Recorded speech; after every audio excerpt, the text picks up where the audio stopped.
Okay, back now. What we're going to do tonight is before we get on to the panel with Miranda Devine and Rowan Dean, who are going to look at the highlights and lowlights of the year, both here in Australia and overseas. We're going to first take up some of the issues of the day with Tim Wilson, the federal Liberal MP and former Human Rights Commissioner, who joins us live from Melbourne. Thanks for joining us, Tim.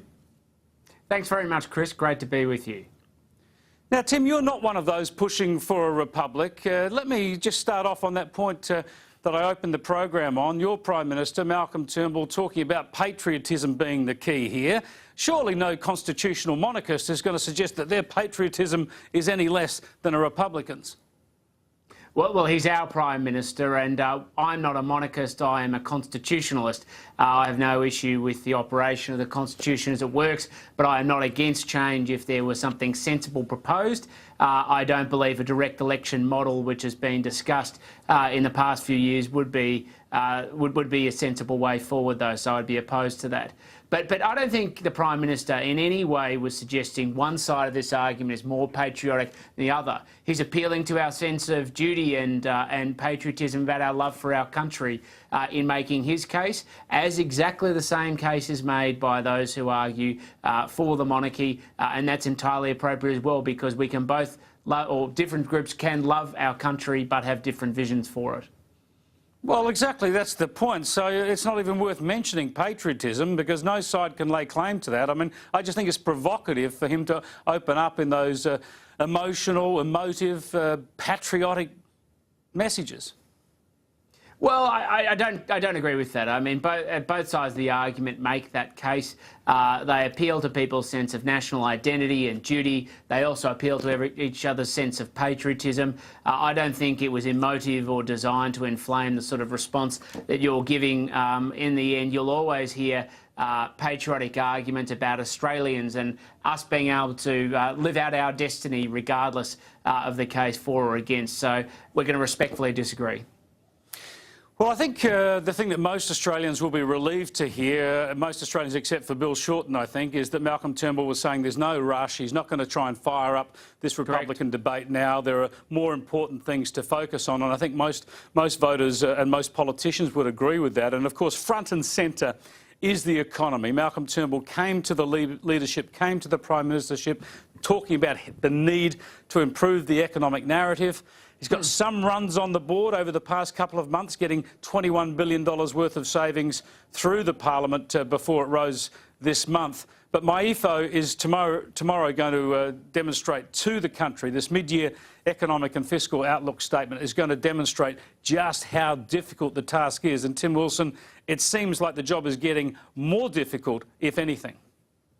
Of course the job is getting more difficult, because every day that we haven't been able to get measures through the Senate, it means that we will have to look at ways to take further steps, because in the meantime you're paying the interest on any money that's being borrowed, but equally we're entrenching the existing situation. So the MYEFO, I think, is going to outline for everybody how dire the situation will be if we keep going on the current path without substantial and comprehensive economic reform. And that's what the government has been committed to. As you said, Malcolm Turnbull came to the leadership on that basis. And now the task is on Bill Shorten. Is he going to help us secure the future and promise of this country for future generations? Or is he going to allow children to be born with maxed out credit card debts? That's the reality, Chris, and we're here to take it seriously and be responsible.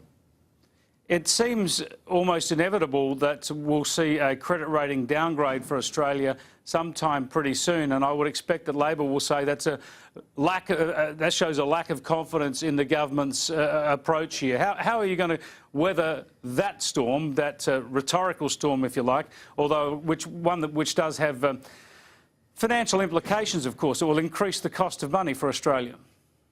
Well, the easiest way we can make sure there isn't a downgrade is by having the opposition come out and say they will work with the government to achieve savings next year, because it's not a decision by the credit agencies on the performance of the government per se. It's really a reflection of the Parliament and whether the government thinks it can get its saving measure, or credit agencies think the government can get its savings measures through the Parliament. And what we've found at every point has been obstruction from the opposition on different pieces of reform, particularly ones that are going to go to the heart of dealing with the intergenerational challenges we have with an ageing population, with people dependent on pensions, on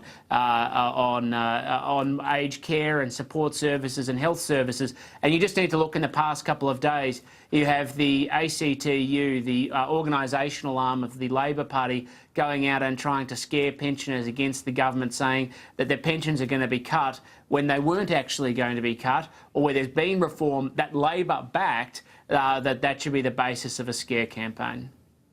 Yeah, the ACTU is the organisational arm of the ALP. I reckon that's a bit of a stretch. Isn't the ALP the political arm of the ACTU? Respectfully, Chris, the ALP is the political arm of the ACTU. It gave birth to the Australian Labor Party. You've just flipped it back the other way. Very cute. Sure, very cute. It's both. Just on that though, look, they don't deny it either. Now, part of Labor's strategy that they took to the last election was increased taxation. Now, obviously, we've got this budgetary problem. There are two parts to the question, or two possible answers. One is to increase taxation, one is to cut spending, the other is a combination of the two. Now, do you think that there is any scope left for the Turnbull Coalition government to increase taxation in any way, or does this task have to be done by cutting expenditure? Well, I think your question is wrong, frankly, Chris. There's a fourth option, which is you actually drive economic reform, which can actually maximise growth. But everyone talks about growth. Keep taxes where they are, or potentially cut them and achieve growth, as well as cutting spending. That is actually an achievable objective, but it requires looking at a lot of social welfare programs, looking at issues around how we tax as a country to drive substantial reform. I talked about this in my first speech. And that is where ultimately I'd like to see the government head, is actually looking at rebasing the tax system, making it more efficient, and encouraging people to removing incentives for people to reduce their tax liabilities, because it's simpler, it's easier just to get on with it and pay it. Whereas the more complex the tax system we have, and Labor wants an even more one, the more incentives there are for people to find ways to get around it. Indeed. Good luck getting a package like that up and running and through the current Parliament. I'm an optimistic man, Chris. I'm an optimistic man. You need to be on that front. Look, let's just move to 18C, something that's very close to your heart. You're a former Human Rights Commissioner, of course. There is the inquiry going on. You've got a submission going into that inquiry soon, but your bottom line is, I think you've looked at some other options, but you'd prefer to see 18C scrapped altogether, repealed from the Act. Well, that's always been my position, but, I'm a realist, again, looking at what you can successfully get through the Parliament. And my bottom line is the law has to treat everybody equally. And one of the big problems we have is a huge inequality in the law at the moment. To give you an example, if you actually look outside of just 18C and all laws that deal with issues around safety and security versus free speech, it's currently lawful in Australia to urge violence against people with a disability. Urge violence against people with a disability, but you can't offend somebody on the basis of race. If you don't see a huge inconsistency with that law, I think you need to go back and look at the textbooks people might have studied in high school or university. It's worse than that. The actual law creates distortions which favour some people against others. So you can have somebody from the basis of their ethnicity condemning somebody on the basis of their gender or their sexual orientation, and they can say whatever they like, even again urging violence. But when it comes down to what people can say in response to the ethno-cultural basis of their commentary, they can't offend them. This law has no place in a free society. It is completely anathema to human rights, and we need a standard and a test that applies equally to everybody. And my argument is that's around public harassment and intimidation. Now, the inquiry's going on. Some people say this whole argument is a distraction from, of course, the important economic matters. Others say this is freedom of speech, obviously, is fundamental to our whole system. Do you think that there is any chance of some sort of reform in this area, given that at least that an inquiry is underway? Well, it's a fundamental and it's a distraction. The reality is the Parliament should be mature enough to debate this sensibly and say we should create equality before the law and a test in law around making sure people are safe and secure from harassment and intimidation while dealing with that in a speedy way. Do I think we can get change through the Parliament? I do. I think it needs to be sensible, considered and consistent and bring everybody together, because this debate is actually about everybody and being inclusive and recognising that all people should be free to stand up and speak for themselves, but they should also be free from harassment and intimidation. And the only reason we won't is because we have these silly games being put out there by the Labor Party, which any time anybody wants to argue for reform, they go around to ethnic communities and to the branch-stacked members of their own party to make the case about why there shouldn't be changes in the law, because they think it will help them with their internal party elections and winning votes on the ground. They won't stand up for the values that underpin our free society, Chris. Tim Wilson, while we're on discrimination, your colleague Marise Payne, the Defence Minister, has been lashing out today publicly against her own colleagues who apparently have been backgrounding against her and the fact that she's been ill and out of her job as Defence Minister, and apparently references made to her weight. What's your take on all of this and the sort of scuttlebutt that seems to be going around within government circles?